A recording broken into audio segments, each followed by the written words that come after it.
without rattling them. I walked the same route I always did, past the corner bakery with its yeasty air, down the hill, lined with trimmed hedges toward Tessa's little white house with the porch swing that never stayed straight. Routine felt like safety until the moment it didn't. Miles's charcoal gray BMW was parked in the driveway, streaked from last week's rain. He was supposed to be in Washington, D.C., consulting on a zoning project he wouldn't stop bragging about. I slowed, unsure whether to knock or retreat. The blinds were drawn, but the front window was left slightly ajar, the kind of gap you only notice if you've lived with the same windows for 30 years. I froze at the edge of the walkway listening. Voices slipped through muffled, but unmistakable. Elise's tone cut through like oil on water. As soon as she signs, we'll transfer everything over. The rest is just logistics. Then came another sentence that clamped my breath tight. She won't question it. She's tired, distracted, ready to be guided. Guided, paperwork, transfers. Miles's voice followed low, indistinct but present. I couldn't catch the words, only the timbre of betrayal vibrating under them. My pulse beat so loudly, I feared it might give me away.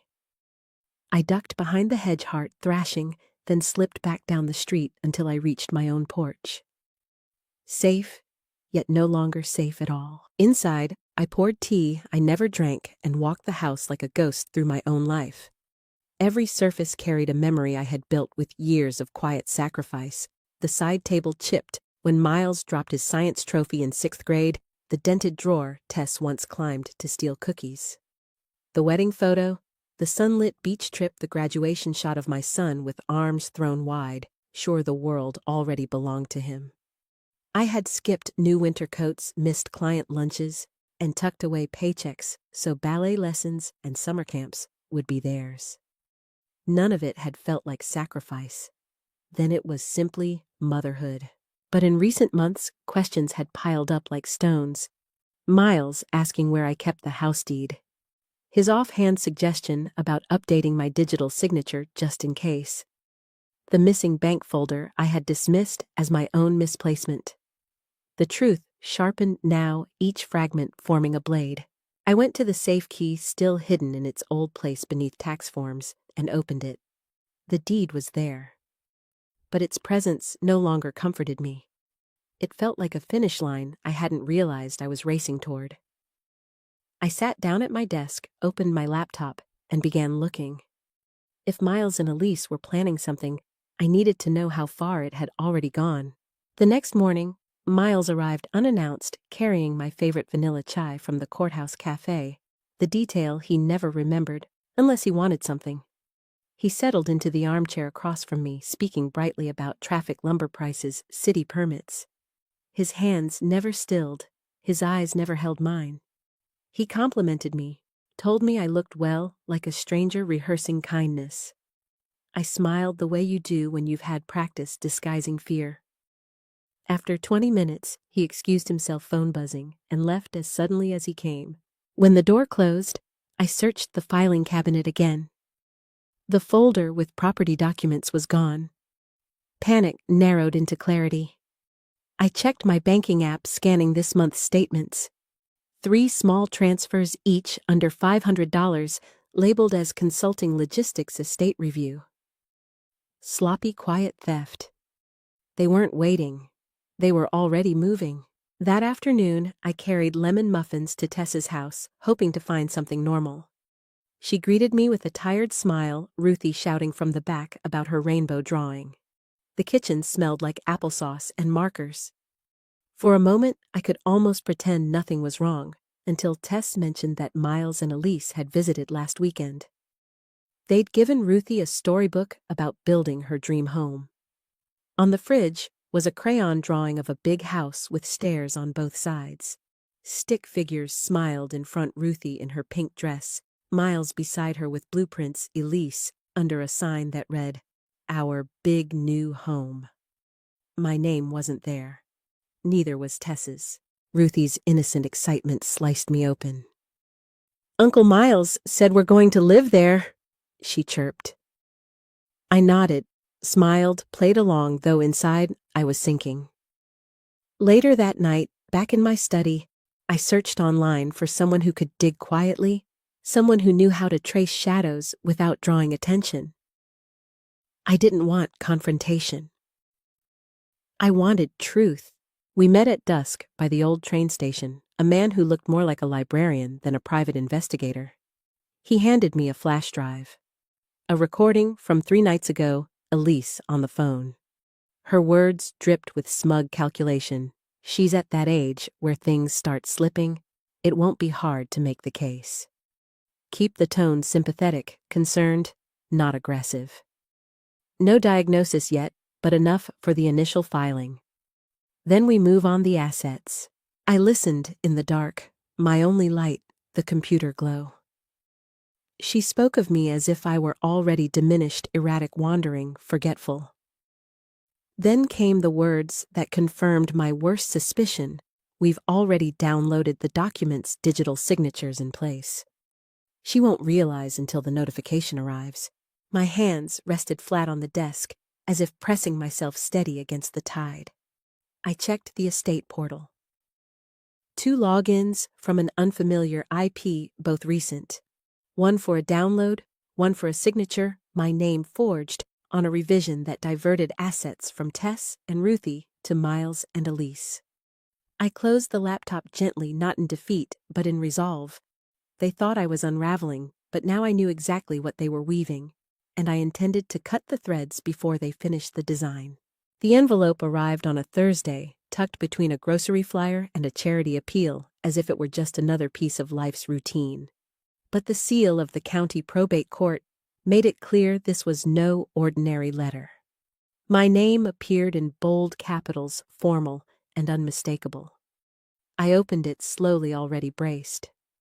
Miles and Elise had filed a petition seeking legal conservatorship over my financial and medical decisions.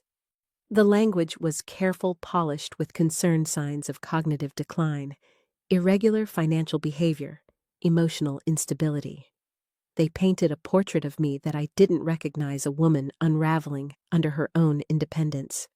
But the words weren't meant for me, they were meant to convince a judge. They had submitted fabricated medical inquiries, claims of missed bills, and a request for immediate temporary authority.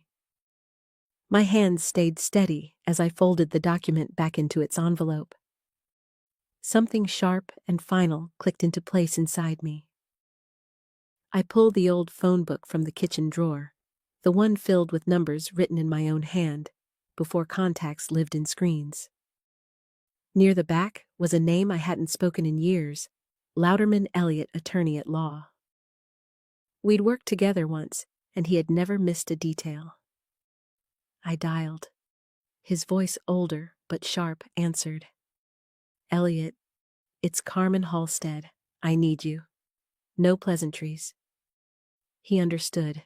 2 hours later, I sat in his office, surrounded by thick carpet and the scent of leather-bound law books. I slid the petition across the desk. He read in silence, then looked up, his eyes narrowing slightly. "They think I'm soft," I told him. "Because I love them. Because I didn't see it coming. But now," I said, "they're going to see what love looks like when it stops being gentle." He cracked his knuckles, leaned back, and said only one line, "Then let's give them steel." That night, I went home and opened the contingency folder I'd begun after my husband died, the one for emergencies I prayed would never arrive. The first step was to meet them on neutral ground, to let them show their hand, while I showed only calm. I chose a cafe where the air always smelled of cinnamon rolls, and no one ever raised their voice. Miles arrived first, wearing the jacket I'd given him 2 Christmases ago, the one he saved for occasions when he wanted to appear trustworthy. Elise followed, polished, smiling before her eyes even found mine. They slid into the booth across from me as though this were a casual brunch. Miles leaned forward, voice pitched low with false tenderness. "We've just been worried about you, Mom. Some of your recent decisions have been confusing." Elise nodded quickly, her tone syrupy. "There's no judgment. We just want to help to protect you." They spoke of future planning, shared responsibility, peace of mind. Elise even reached across the table to touch my hand, her fingers warm but cold in intent. I stirred my tea, let them circle me with their rehearsed lines, then finally looked up. "You've both done a lot of thinking," I said softly. "Made quite a few moves already." Miles's smile wavered. "We thought it best to start early." I nodded, sipped tea I didn't want, and set the cup down carefully. "You know," I said, letting my voice stay calm, "I've been recording too." The silence that followed wasn't loud, but it was instant. Elise's eyes flickered with the first crack in her mask. Miles opened his mouth, then closed it again. I stood, gathered my purse, and left them sitting there the rest of my tea untouched. Outside, the air was cold and sharp. For the first time in weeks, I filled my lungs all the way. Back home, I slid the original estate documents into a drawer beside a new folder labeled Evidence. Then I waited. The courtroom came faster than I expected. The air inside was colder than weather could explain. Every sound echoed from the shuffle of papers to the clipped heels against tile. Miles and Elise sat at the petitioner's table, dressed like model citizens. Elise spoke first, her voice dripping with compassion, as she described me as scattered, overwhelmed, fragile. A woman slipping. I sat still, not flinching, as she painted me unfit for my own life. When it was my turn, I rose and handed the judge a file. Inside were the time-stamped bank alerts, the flagged IP logins, the forged digital signature on a will I had never approved. There was also the recording of Elise coaching someone on how to portray me as unstable. Finally, a notarized letter from my doctor, confirming I showed no cognitive decline. I didn't raise my voice. I let the evidence speak. The judge read silently, then looked briefly at Miles, who stared forward, jaw set. Elise tried to respond, but the softness in her tone was gone. Her words turned clipped defensive, unraveling the mask she had built. The judge lifted a hand, stopping her mid-sentence. "We've heard enough. The petition is dismissed. No basis, no cause, and a warning against any similar future filings." I gathered my papers, stood, and walked out without glancing at them. Outside, the wind caught the edge of my coat, whipping it around my legs like punctuation. My heels struck the concrete with each step steady and certain. At home, I opened my journal and drew a single line across the page, an ending. Then I turned to the next and began a new entry with the date and one word forward.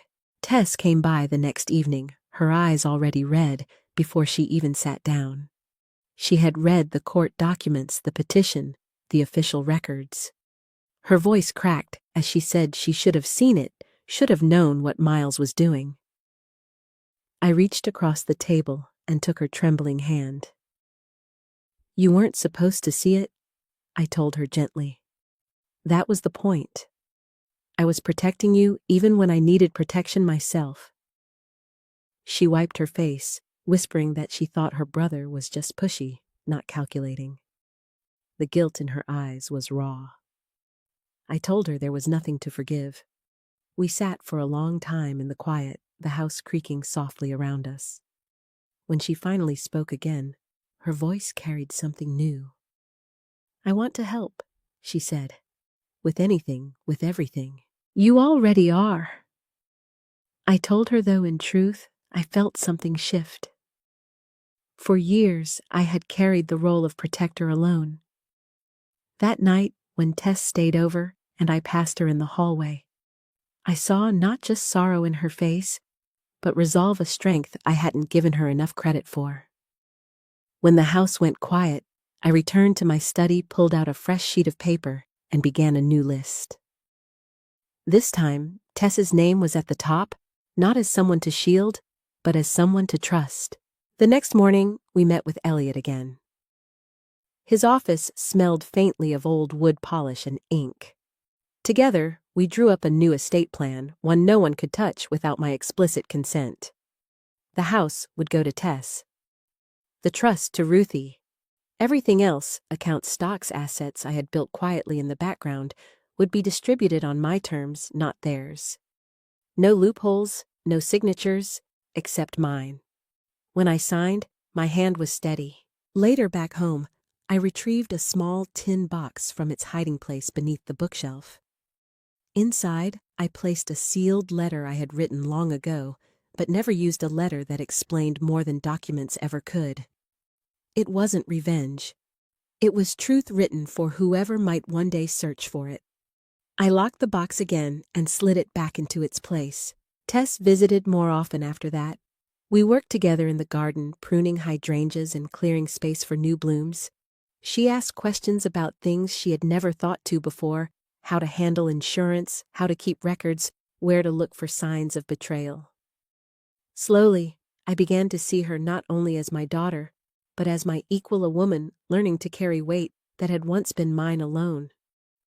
We cooked together, sat late into the night with tea, and talked not about Miles and Elise, but about the lives we wanted for ourselves. Yet even as we built something new, echoes of the betrayal lingered. One afternoon, Tess showed me a drawing Ruthie had brought home from kindergarten.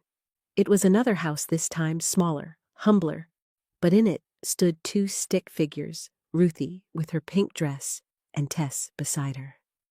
Above the roof, written in shaky letters, were the words, "Our safe home." I touched the crayon paper and felt tears prick, not from sadness, but from something softer, steadier hope. The weeks passed. Miles didn't call. Elise didn't show her face. But through neighbors and whispers, I heard enough to know their pride had cracked, their reputation bruised. They had underestimated me, convinced themselves I would fold under pressure. Instead, they had exposed themselves in the light of a courtroom, and people remembered such things. It wasn't satisfaction I felt, but a clean, quiet relief. One evening, Tess and I walked the garden paths barefoot, the sky streaked with the amber of late summer. I told her that homes are not built from wood or stone alone. They are built from vigilance, from love that refuses to be silenced, from truth written in quiet acts. She nodded, her hand brushing against mine as we walked. For the first time in a long while, I did not feel alone. When the air cooled and the stars began to prick through, I sat at the edge of the stone path I had laid years ago. My feet rested in the dirt, grounding me. I thought about the years I had spent carrying others, the sacrifices I had tucked away like secret currency, the dreams I had fueled for children who did not always know the cost. Betrayal had tried to rewrite the story of who I was. But I had remembered myself in time.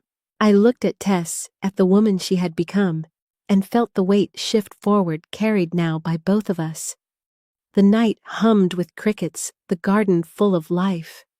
There was no court date ahead, no signatures waiting to be stolen, no false concern to unravel. Only the steady truth of what remained, and what would outlast all of us if we tended it carefully. The seasons turned quietly after the storm. Autumn leaves fell in bronze waves across the yard, and I found myself moving slower, not from age, but from something deeper, a peace that comes when the worst has tried to unseat you and failed. Tess came by more often with Ruthie in tow, the little girl darting between rooms like sunlight you couldn't catch. I watched them together and felt time folding, reminding me that this was what mattered, not the battles waged in courtrooms or whispered in half-open windows. One evening, as I shelved books in my study, Tess lingered by the desk. She picked up the old leather planner, where I kept notes and lists. Her voice was careful when she asked if I ever regretted all the sacrifices, the coat I didn't buy. The vacations skipped the long nights bent over paperwork instead of sleeping. I looked at her, at the woman standing there now, with her own child waiting in the next room, and shook my head. Regret is heavy, I told her, but choices made from love never weigh the same. What I gave was never lost. It built this. It built you. Tess's eyes shone, and for a moment, I saw not just my daughter, but the bridge between generations, the one who would carry forward what I could no longer hold. She squeezed my hand, a gesture small, but filled with promise. Not long after I passed Miles on the street. He didn't stop. His eyes flicked toward me, then away, shame or anger, maybe both, painting his face. For a heartbeat, I thought of calling his name, of demanding an explanation, an apology, something. But the urge dissolved. Some truths no longer needed speaking. He had chosen his path, and I had chosen mine. I let him walk on his shadow, stretching long and thin against the pavement while I turned toward home. At home, Ruthie had discovered the porch swing that never sat straight. She climbed into it, laughing as it tilted.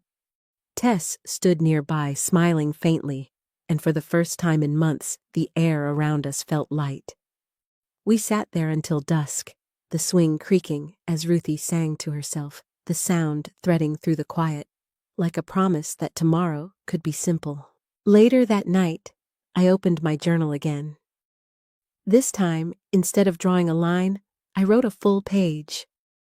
Not about betrayal or court hearings, but about small things, the taste of warm bread, the bloom of early hydrangeas, the way my daughter's hand felt steady in mine. I ended it with a sentence I knew I would return to. We endure not by fighting every shadow, but by choosing where to place our light. As winter approached, I invited Tess to help with the holiday preparations, something I had always done alone. We strung lights, baked cookies, filled the house with cinnamon and pine. Ruthie hung ornaments in uneven clusters, declaring them perfect. And in the quiet of those days, I realized I was no longer watching for the next blow, no longer measuring my life against the threat of being erased. I was present, rooted. The betrayal of Miles and Elise had cut deep, but it had also carved space for something stronger, clarity, resilience, and the realization that love is not weakness when it learns to stand firm. They had mistaken gentleness for fragility, but what they encountered instead was a steel that came from years of sacrifice, from the endurance only a mother builds when she has carried more than her share and still refused to falter. As the year closed, Tess and I sat by the fire, Ruthie curled asleep under a quilt. Tess leaned against me and whispered that she finally understood why I had always carried so much alone.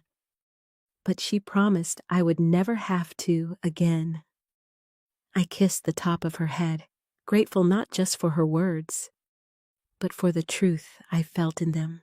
Outside, snow began to fall in slow, quiet drifts. The world hushed, as if giving me one final gift of stillness. I stepped out onto the porch barefoot, feeling the cold bite against my skin. And in that moment, I realized I had not just survived. I had rebuilt. My story was no longer one of what was taken, but of what remained, and grew stronger, because I chose not to let it be stolen. For anyone who has been betrayed by the ones they trusted most, let my story remind you strength is not loud, and resilience is not rage. Sometimes, the most powerful thing you can do is to stand steady, protect what matters, and choose love without surrendering to those who mistake it for weakness. If this story touched you, please like, share, subscribe, and leave a comment with your thoughts. Your support helps us bring more real stories of resilience and truth to light.